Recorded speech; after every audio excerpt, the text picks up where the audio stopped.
దీన్ని పాండవ బత్తి అని పిలుస్తారు.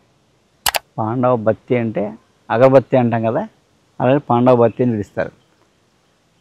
ఈ ఆకు ఉంది కదా, ఈ ఆకు నూనెలో ముంచి వెలిగిస్తే అలా దీపంలో వెలుగుద్ది అనమాట.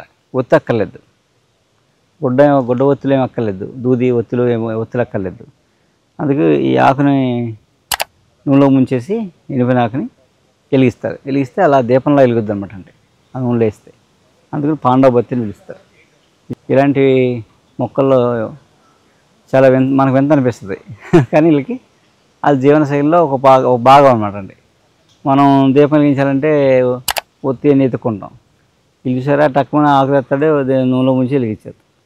అలాగే పాండవ బత్తి పేరు కూడా పెట్టింది, పాండవ బత్తి అని. అలా ఇది నల్ల పసుపు,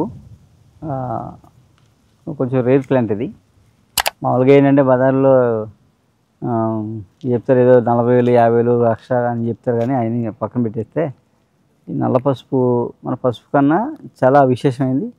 చాలా చర్మ వ్యాధుల్లో వాడతారు ఈ గిరిజనులు. నల్ల పసుపు ఉపయోగం చర్మ వ్యాధులు బాగా తగ్గుతాయి.